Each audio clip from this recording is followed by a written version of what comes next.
So why is America really attacking Venezuela? In my opinion, if you guys don't know, Venezuela is sitting on a lot of oil. And when America tends to find out a country is sitting on a lot of oil, for some reason that country needs a liberation. And in this case, it's going to need liberation from the cartels.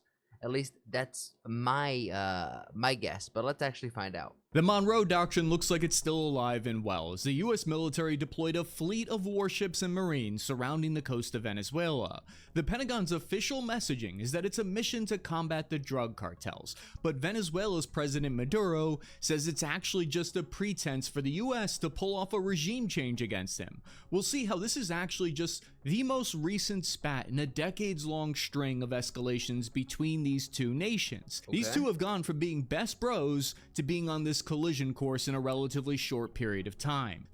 Just like India. Buildup of American firepower in the Caribbean is the largest in over a generation, with at least a nuclear attack submarine, 3 guided missile destroyers, and multiple landing ships carrying over 4,500 sailors and Marines. And if you've ever seen how boring it gets out at sea on a Mew, these guys are begging the cartel to do something. And do something they did, because the strike group fired their first shots at the Venezuelan cartel, blowing up a smuggling boat, killing 11 alleged Tren de literally calling in a Call of Duty cruise missile. Insane. Aragua cartel members in a gigantic fireball. Instead of capturing and questioning these guys like they would have with the Coast Guard's help normally in the past, the military's now shooting first and asking questions never. Venezuela's armed forces responded by deploying their own warships armed with Chinese anti-ship missiles and long-range Iranian-designed drones off the coast. Maduro scrambled 2 of his F-16 fighter jets that he'd ordered to buzz American destroyers. Just 2.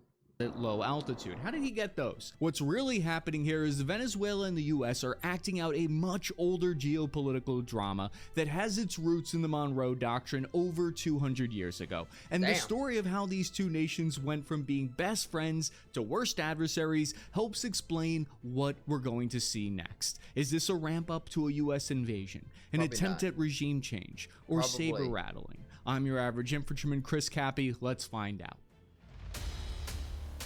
All right, Chris. Today's episode is sponsored by Ground News. We'll use their website to analyze this story about if the United States will strike Mexican cartels on their territory. It gives me the fast facts right up on top from over 400 different outlets.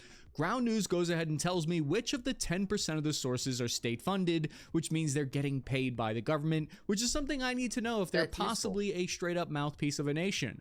And these are just some patterns that you start to notice when you play around with the app as a tool. Some U.S. outlets frame the story as routine clarification. Outlets in Mexico, however, warn that it shows growing mistrust between allies. Ground News lays all this out on their bias map, so I can see how each side is spinning the story.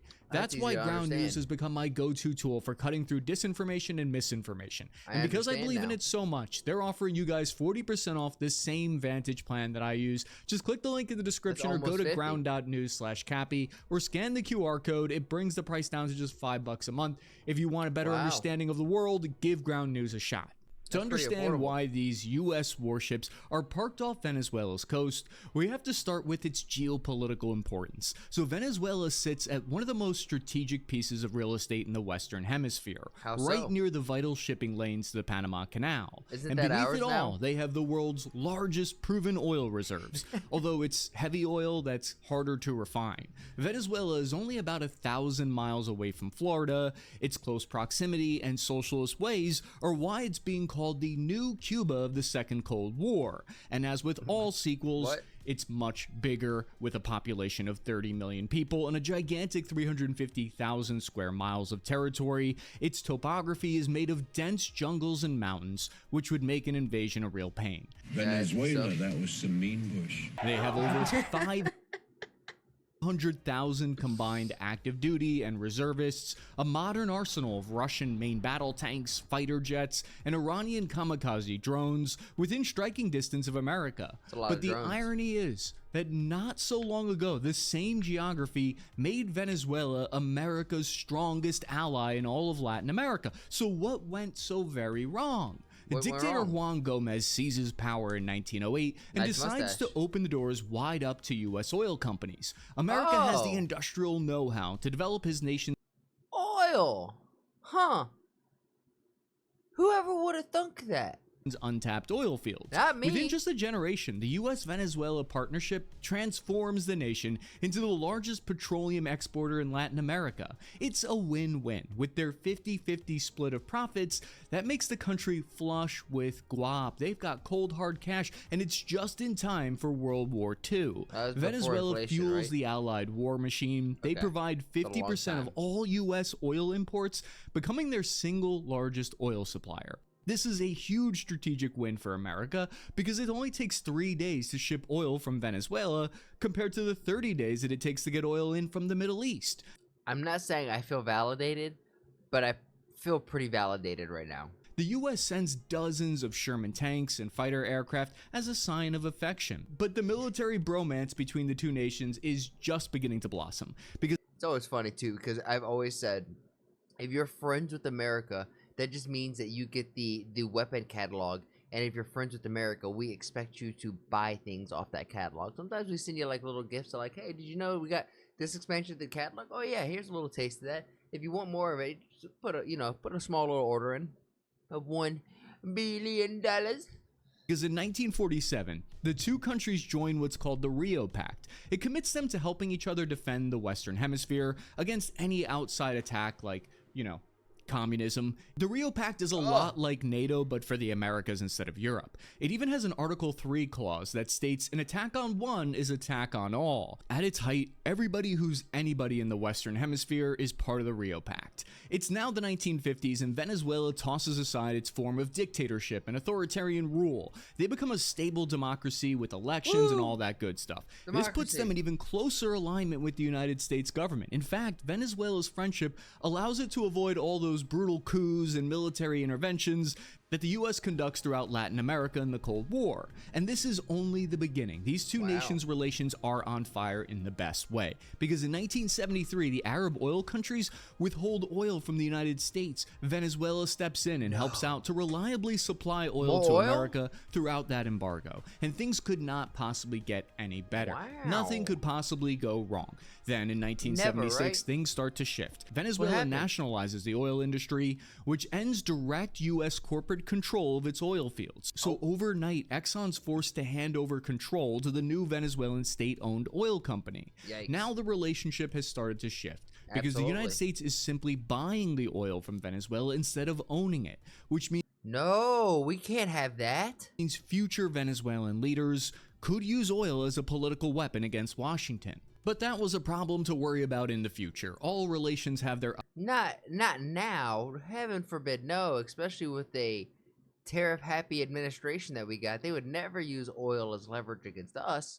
Never, right? Ups and downs, and for now, relations are reaching an all-time high. It's the 1980s, and Venezuela just signed the Peace Delta program. It allows them to receive 24 of the advanced American F-16 fighter jets, so that's where they got them. They're actually the only Latin American country to be granted this powerful capability directly. American armored vehicles, European fighter jets, and a whole fleet of modern naval frigates start flowing in. Venezuela was looking like a full-on petro-state democracy. But underneath the boom, the resource curse is about to show its ugly head. Oh, no. The resource curse is the fact that Venezuela is 95% dependent on oil for revenue.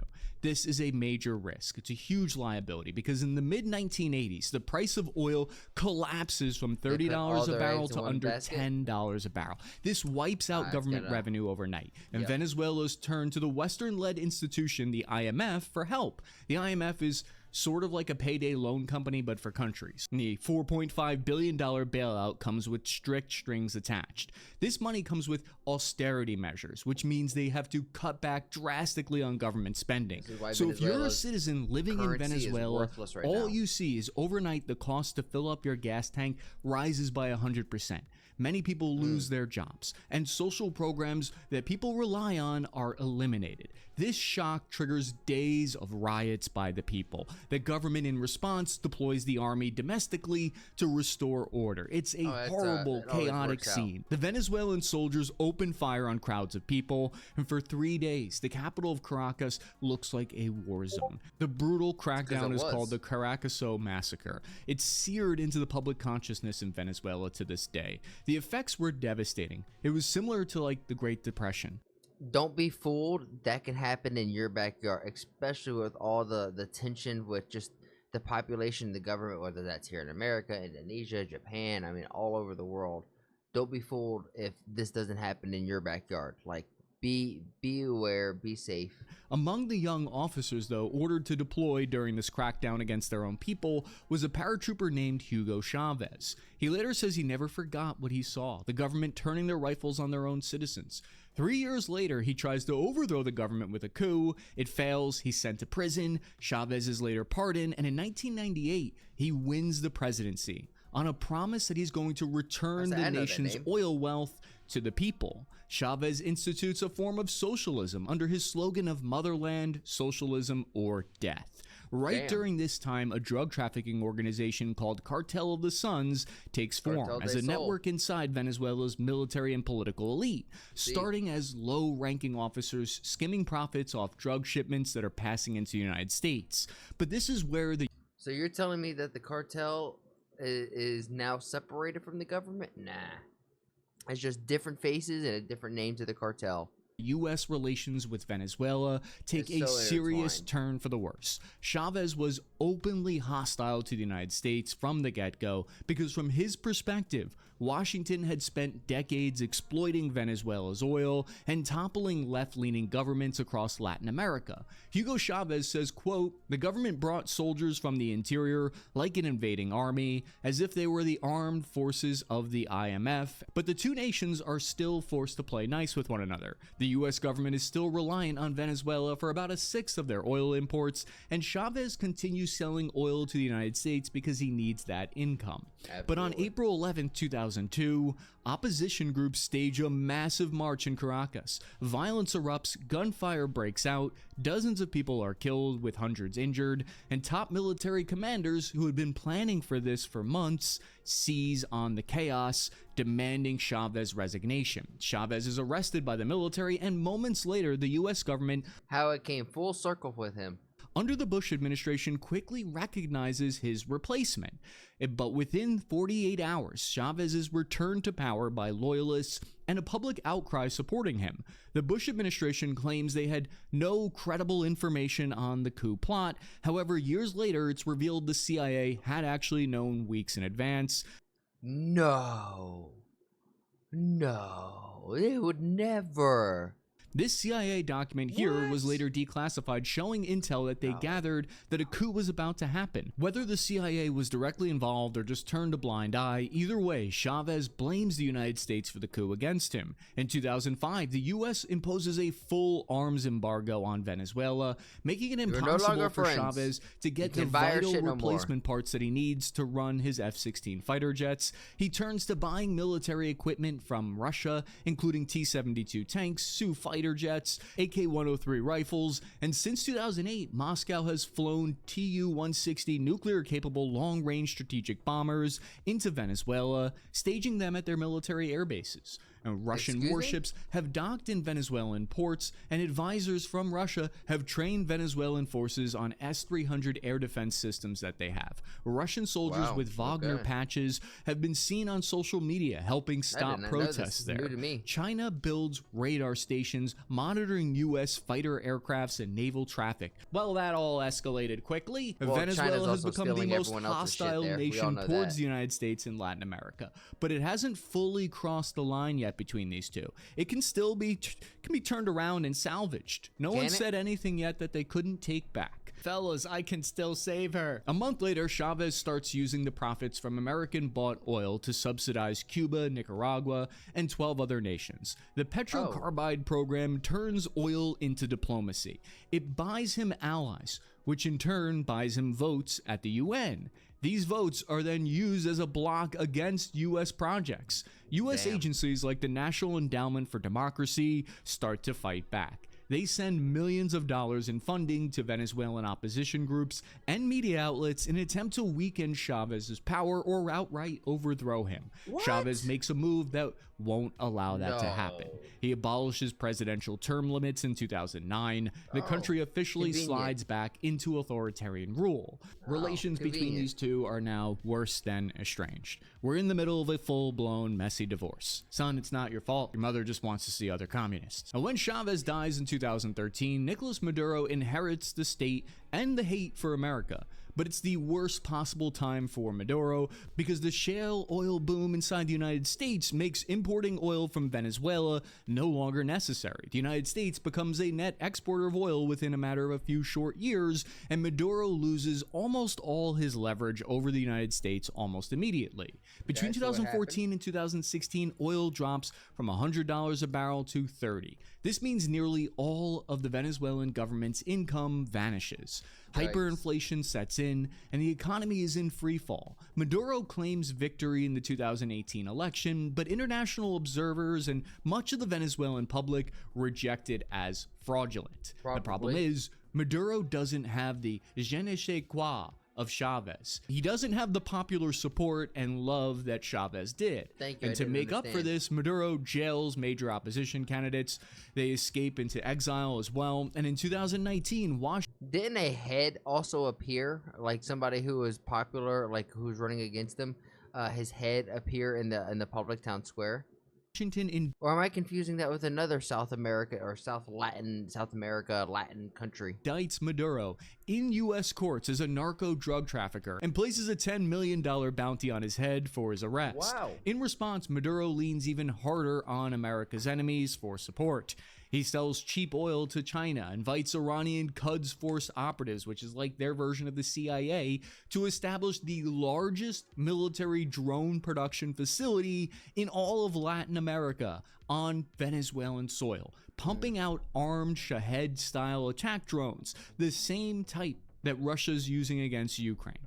We are on a full-blown collision course now, gentlemen. With the claims of widely believed fraudulent election in 2020, the U.S. takes even more drastic steps. President Trump institutes sanctions on Venezuela, cutting off what little oil purchases remain, and the economy there goes from bad to worse. The foreign policy goal switches to trying to force regime change by preventing Maduro from being capable of paying his forces. With millions of dollars in bounty money on the table, a group of mercenaries with 2 former U.S. Special Forces operators attempt to land on Venezuelan beaches to capture Maduro and overthrow his government. The plan to exploit what they believe will be thousands of soldiers who will join up against them doesn't pan out. The plan fails almost immediately. Several are killed, and Americans are captured and imprisoned. Venezuelan authorities killed 8 of the men whom they described as mercenary terrorists. This is a great recap. Smuggling of drugs, gold, and selling cheap oil to China, it means that Maduro has enough to pay his forces for their loyalty, and this rekindles talk of the Monroe Doctrine, a 200-year-old principle that warns rival powers to stay out of the Western Hemisphere. It's originally supposed to be an agreement for the US and Europe to not mess in each other's backyards, but over time it morphs into something much bigger. It becomes a foundational pillar of US dominance in the hemisphere. The strategy believes the US cannot become a great power of the world if it's concerned about adversaries at home, so Washington uses the Monroe Doctrine to justify various bloody interventions like in Panama, coups and occupations across the hemisphere. But in Moscow and Beijing, they claim that the doctrine is really about pushing American imperialism. They claim it's hypocritical because at the same time, the United States stations troops on Russia's border and sails warships through China's coastal waters. America's response to that is they claim it's about defending sovereignty of smaller nations. As Venezuela's economy entirely collapses, 7 million Venezuelan citizens flee the country, many of them to the United States and neighboring countries, causing an immigration crisis across the Americas. Gangs like Tren de Aragua start showing up in U.S. cities, driving discussions about border security and immigration debates. What was once foreign policy has quickly become domestic politics inside the United States. And that's when in 2023, Maduro sees a possible way out of his predicament. He sees a way to claw back all his oil wealth and his position of power domestically. He claims the disputed region from his tiny neighbor Guyana. The recently discovered oil reserves found there can make the much smaller nation of Guyana the world's fastest growing oil producer. Maduro uses this threat of military action as a domestic rallying point. He claims it's to defend sacred Venezuelan territory. He uses this as new leverage to pressure American oil companies that want a piece of that crude oil. Maduro uses the possible invasion as justification to buy more military equipment from the Russians, Iranians, and Chinese. Venezuela deploys troops right to the border of Guyana and begins building new military infrastructure to create a credible threat of an invasion force. Guyana has only 4,000 troops, so they call for backup. The United Kingdom sends a warship to support them, and the U.S. under the Biden administration begins holding joint military drills in solidarity and doing flyovers with fighter jets. They state that they're supporting Guyana's sovereignty, and they increase the reward for Maduro's arrest to $15 million.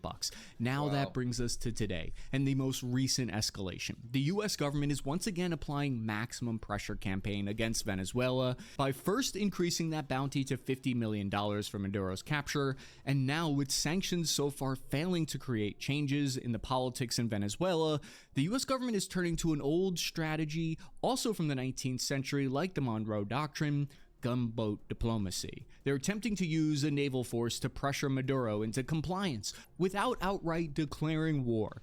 And that's why when you see 7 U.S. warships off Venezuela's coast today, it isn't just about drug cartels, likely. It fits a long pattern of power projection. Today, U.S. naval deployment... No, if it's a long history of oil relations of up and down, and there's a newfound bit of oil over there, and by golly, we want it. Surrounding Venezuela. And if we can help Guyana instead of Venezuela, well then, I think that's the plan. Are too large to simply be to counter drug trafficking. You don't need guided missile destroyers and amphibious landing vehicles to... No, they flexing that the the U.S. military is not enough. Is not capable of handling thugs and gangsters in Chicago.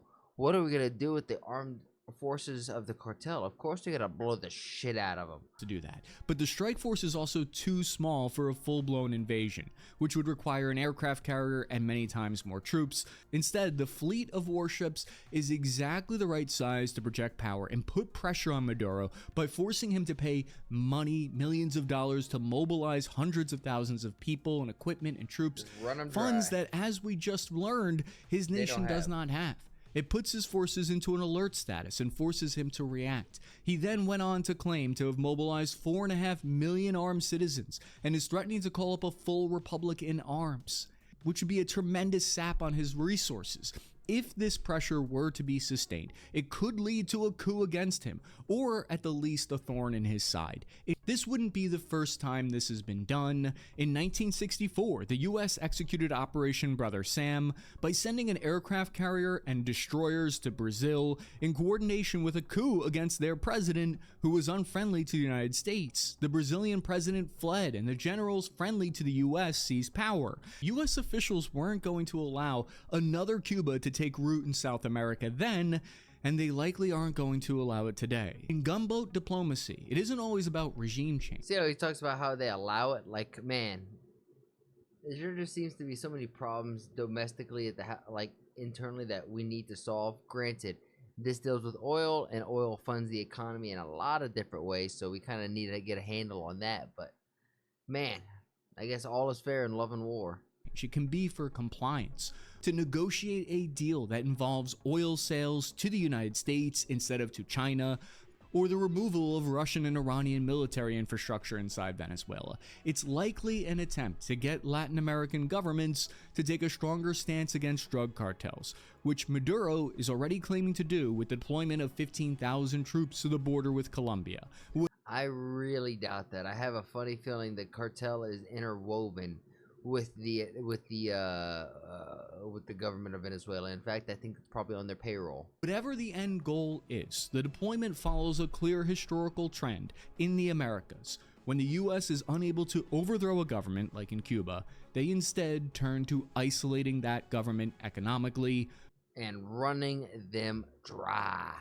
Let me know what you guys think about all this down below. I feel so validated right now that this has to deal with oil, not just the cartel, but I want you guys to let me know. Excuse me. Jesus.